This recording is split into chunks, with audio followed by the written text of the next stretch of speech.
Coming up on KUJH, a new community agreement to address the safety concerns of those experiencing homelessness in Lawrence. Plus, construction in Lawrence is leaving businesses frustrated. And Kansas is honoring libraries this week. We'll show you how important those who work there are for our community. Live from the studio in Stauffer Flint at the University of Kansas, you're watching KUJH News. Welcome back to KUJH. I'm Sam Goldman. And I'm Dana Nasser. It's a beautiful day here in Lawrence. Let's toss it to Ashton, who's live outside with an update on the weather. Hi guys, thanks. I'm out here at KU right now. If you just look behind me, you can just see how blue the sky is. There's a few clouds moving in, but really it's just a nice day. So if you have any senior photos going on today, today's the day to do it because tomorrow we have some rain coming in and we'll talk about those chances coming up next. Thanks, Ashton. A new safety policy has been put in place at the North Lawrence campsite for those experiencing homelessness. Yeah, Sam, I visited the site this week to see what new changes were put in place and how the new rules will improve the overall community and create a safer environment. With recent incidents of violence and unsafe practices, the City of Lawrence has enforced new community guidelines for those experiencing homelessness as of Monday. Cicely Thornton, the city's homeless programs project specialist, gave some insight. Really wrapped around knowing who is in and out of the camp so that we can make sure that people are accounted for and safe in their area. Really maintaining that safety here was our biggest priority, and we felt like we had to have an idea of who was here in order to be able to do that. Currently, 43 residents have signed the agreement and are living in the city-sanctioned and fenced area of the camp. The new guidelines are focused on a no-visitor policy as well as keeping the overall camp more secure and safe for residents on site, with wellness checks and improvement in staffing also being a top priority. Basically, we're trying to do wellness checks twice a day, having staff walk around and make either a visual or audio, confirmation that folks are doing okay. As well as enforcing new policy, city spokesperson Laura McCabe touched on the available resources for residents such as community partners addressing mental health, as well as having food and hygiene products including community showers available to residents to improve their living conditions. I think we're trying really hard to do everything we can to create an atmosphere that's safe, where they can have some privacy and work on their next phase, and I think that's really important. I think that's what is not being heard in this city is that we want these people to move on to a successful housing situation. With many agreements already signed, the city is hopeful that these new policies, which are posted and enforced by staff on site, will improve the living conditions for these residents on their path to finding permanent housing. These new policies will allow the community residents to feel more secure and safe. The city plans to keep an eye on the camp to further address the resident concerns. Phase 2 for the reconstruction of 23rd and Haskell is underway, but affecting nearby businesses. KUJH's Marlon Martinez talks to a business nearby about how the construction has impacted their establishment.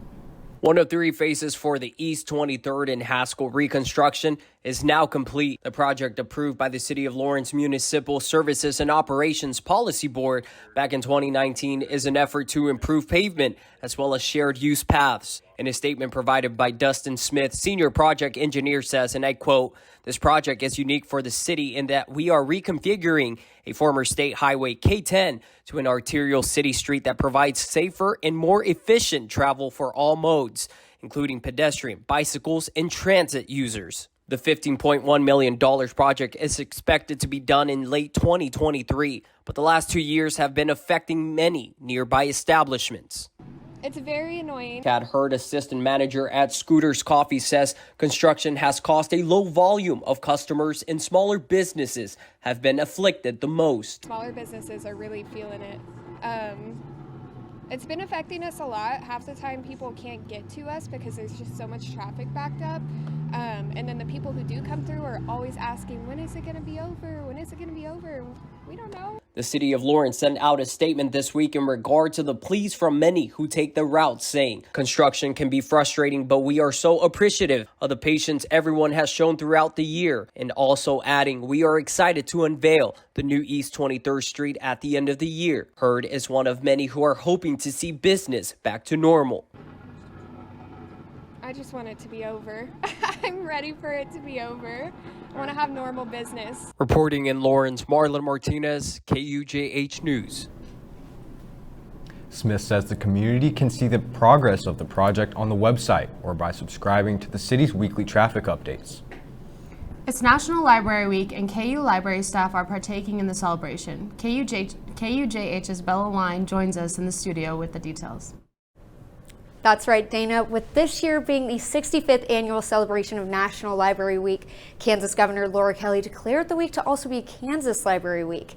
With the University of Kansas being a state-funded school, the staff at one campus library is taking the week to give themselves a pat on the back for all that they do. Every April, a week is chosen to celebrate the education libraries bring to U.S. communities, and this year that week is April 23rd through April 29th. However, many don't realize just how important those who work at libraries are for the community. For Leah Palmer, a student library assistant, the library has been a place to foster knowledge while earning a paycheck. I don't think people realize how important the libraries are for both students and faculty across campus. I know here in the MAPS department, we help out libraries and people all over the country. It's good to have a little recognition. Victoria Williams, the operations manager, has worked at the Anschutz Library for 16 years, and her passion for education keeps her intrigued by the job. I'm in charge of keeping everything running smoothly down here, and that also means the international documents, so it's really interesting. We're in a unique position because we house all the maps, all the microform and microfiche, and the government documents. We have to keep hard copies of all government documents for the Freedom of Information Act. That means that anybody has access to government documents. So it's pretty unique that we are like the conservators of the government documents for our region of the state of Kansas. With such a wealth of information and data at KU libraries, the help of library staff is crucial in upholding its nationally recognized reputation.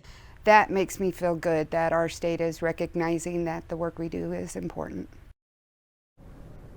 For more information on how to celebrate Kansas Library Week, the State Library of Kansas has created an itinerary to commemorate the week on its Instagram and Facebook. This week, make sure to thank library staff for all that they do to keep our access to information readily available. Back to you. Thanks, Bella. Let's send it back to Ashton for another look at the weather. Ashton? Hi guys, so if we look at our satellite here, we can just see some disturbance that was kind of down here near the Oklahoma area. It's not really going to bother us too much. However, though, it did give a lot of rain to the southern part of Kansas, almost 3 inches in that area where they've really been needing it because they've been in a severe drought for the last 2 years now or so. So they've been really needing that, rain there.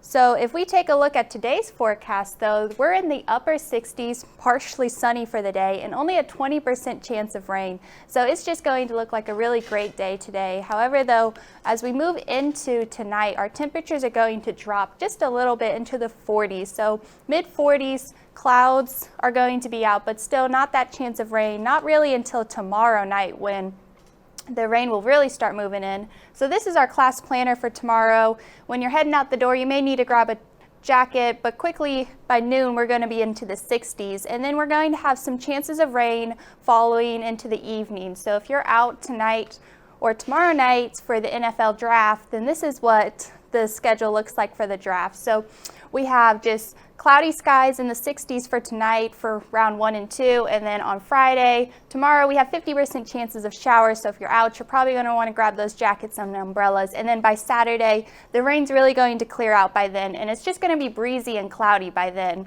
So if we take a look at our 7-day forecast for us, like I said in the beginning of the week's when the real chances of rain's going to be, and then it's going to clear out into really spring-like temperatures into the 60s. And then following into the end of the week, we might even get into some 70s by mid next week. So there we go. Back to you guys in the studio. Thanks, Ashton. Coming up, how the Lawrence Public Library and Haskell Indian Nation celebrate the history of the Wakarusa wetlands. And Lawrence held an annual Earth Day Fest this past weekend. We'll take you there. KU students are demanding sustainability actions from the university. We'll have the latest on their protest and the changes they're calling for. Coming up on KUJH, a look into the 41st annual Clinton Lake Cleanup and what an event like this can mean for the lake moving forward. From adversity, we rose.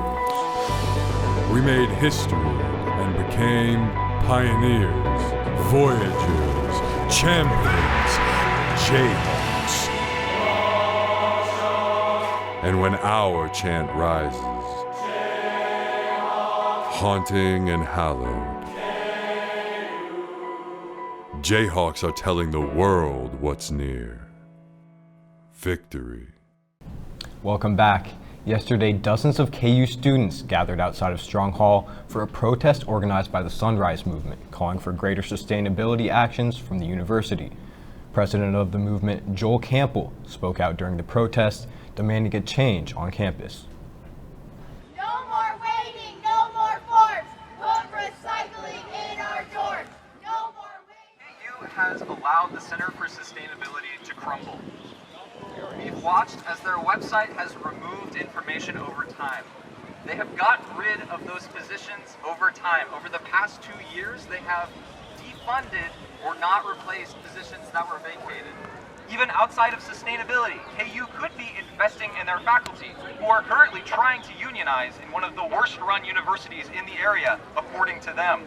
They could reinstate the Pell Advantage grant that allows many students to come to KU without worrying about their lifelong student loans. They could clean up our old buildings or buy technology for the places that need it, or otherwise just fix up a campus that is falling apart. Instead, we get empty welcome centers on the edge of campus, stadium improvements for a sports team that has been relevant once in the past decade, and a chancellor who gets paid a six-figure salary to ignore the problems on his doorstep.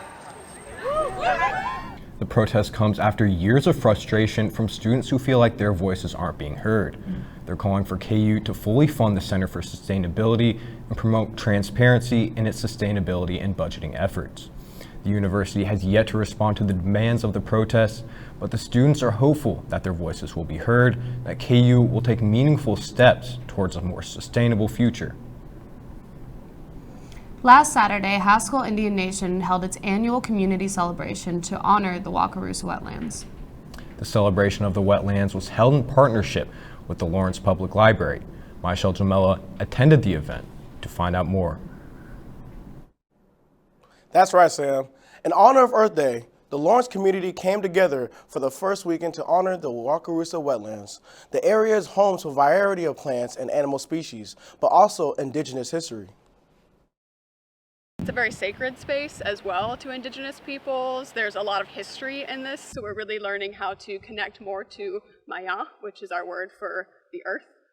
So I'm really excited to be out here celebrating the earth with everyone on Earth Day as well. It's been really wonderful. The celebration featured authors, artists, poets, and performers who shared what the environment means to them.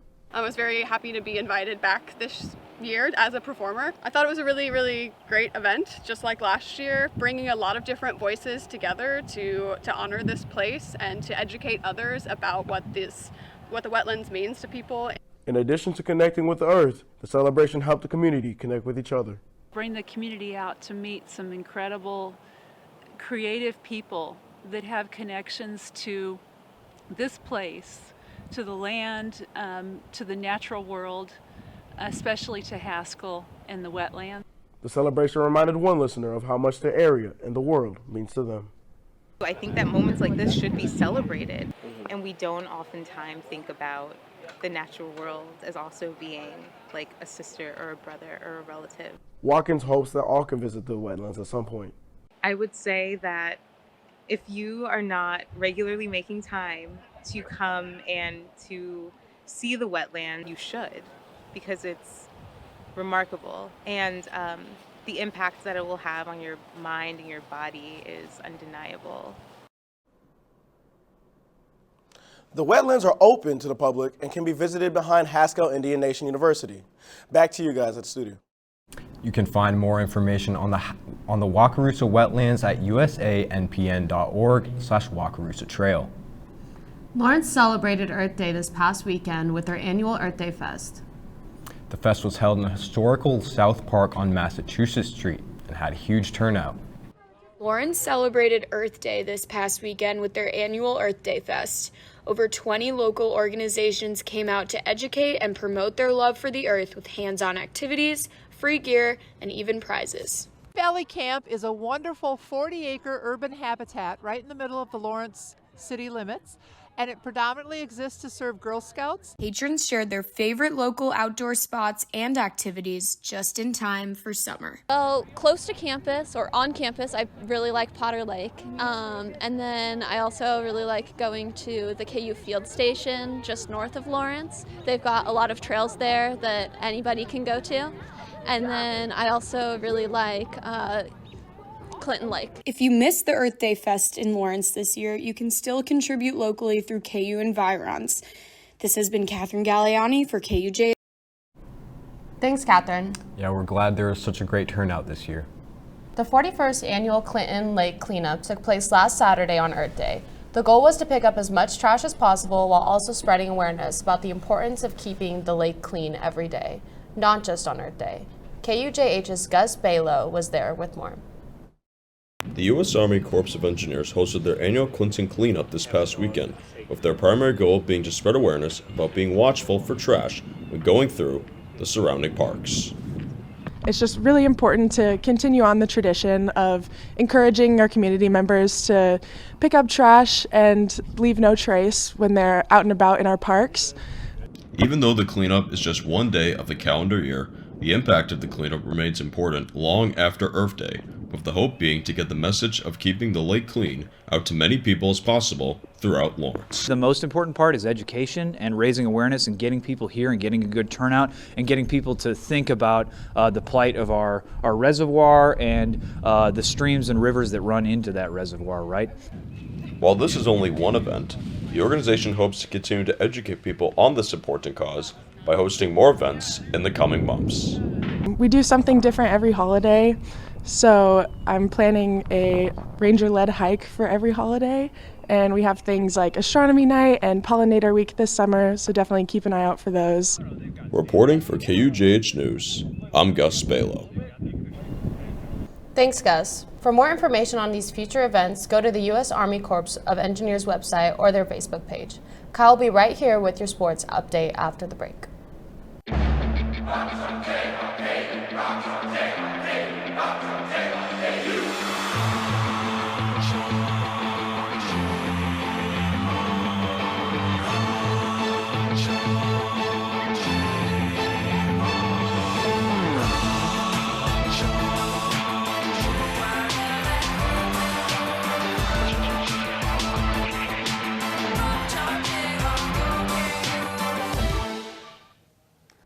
Welcome back to KUJH. I'm Kyle Mathis, and this is your weekly sports update.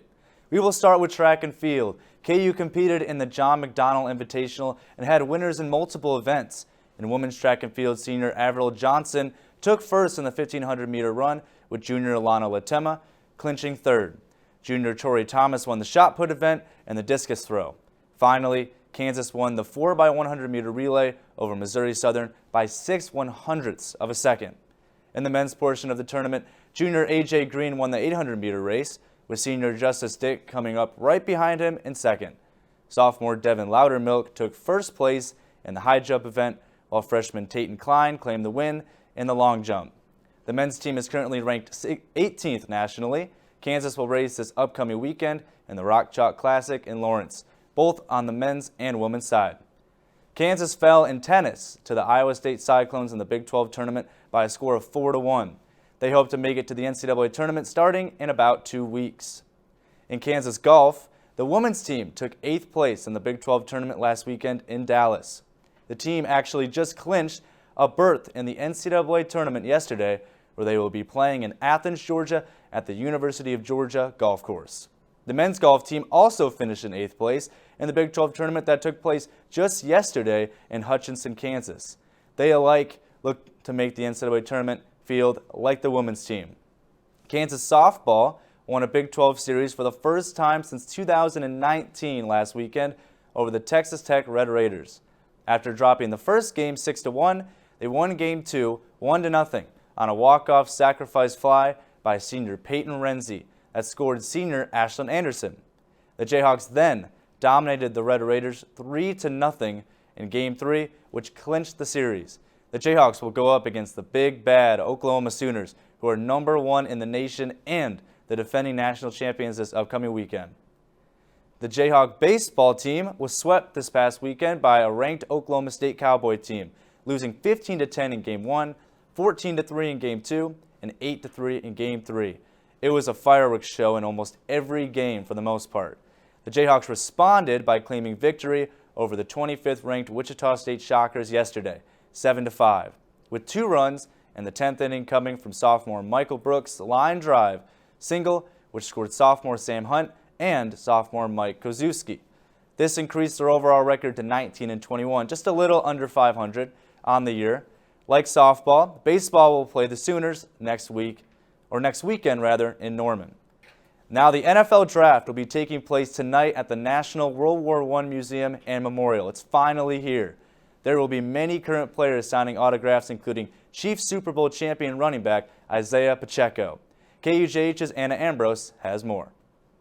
That's right, you guys. I'm here at Union Station in Kansas City. We're just a few hours away from the first pick of the 2023 NFL Draft. They're expecting hundreds of thousands of fans to pack this hill. Make sure you grab your jersey and head on over to a once-in-a-lifetime experience here in Kansas City.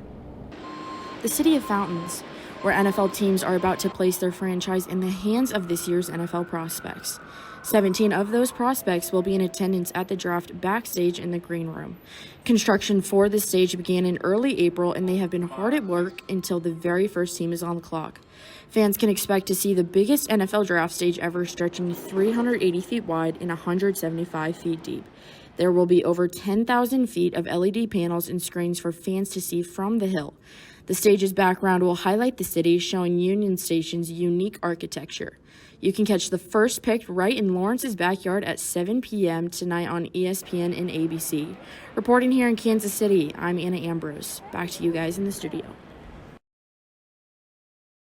For this week's sports update, we'll be back after this short break.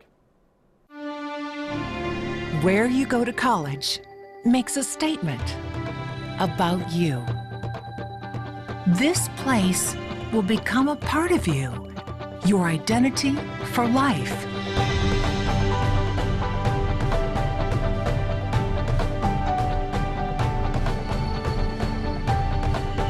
The University of Kansas, a great place to be you. Welcome back. Haskell students celebrated a week of service and Earth Day activities. KUJH's Sean Tokars was with Good Morning Indian Country's Alyssa Noriega to ask students what protecting Mother Earth meant to them. Today is the final celebration for Earth Day. Throughout the entire week, Haskell had many events to go ahead and clean up and also learn about revitalizing land. Today we have our Earth Day celebration to finally thank everyone who really helped volunteer and get this event together.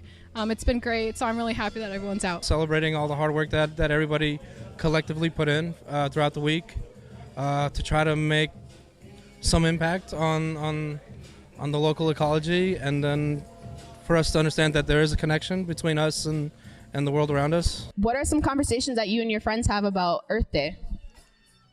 How can we stop pollution? How can we stop people throwing their plastic out of their windows driving? And how can we stop people from just littering? How can we stop? Yeah, save the turtles, exactly. Even on the side of the road, save the ocean turtles, but save the turtles crossing the street too. Not only is littering bad for the world, but anxiety and stress is something that people deal with as well. And especially in Indian country, we're still new to all of this, the transitioning of electronics and everything, and money and currency. So, this is all new to us, and so we're still adapting to all that. We have a lot of Haskell students here that really learned the importance and the communication skills to really talk about the issues that are happening in Indian country and here on campus too. It starts small, but it is a bigger change. This is Alyssa Noriega for Good Morning Indian Country. Good Morning Indian Country broadcasts live from the KUJH studio every Wednesday at 11. Yeah, speaking of Earth Day, you guys do anything fun to celebrate the holiday? I went to the lake with my friends, but it was a bit chilly and a bit cold, so it was okay. But how's the weather looking like for the draft today? The draft today, the weather will be really great. It won't be until tomorrow when the rain really starts to move in. What can we expect with the draft?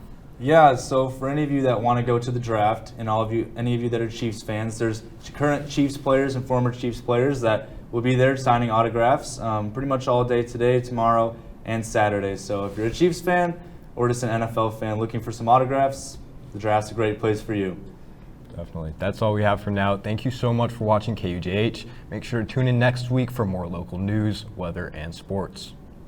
And for more coverage, be sure to follow us on Instagram, Twitter, and TikTok, and visit our website at tv.ku.edu.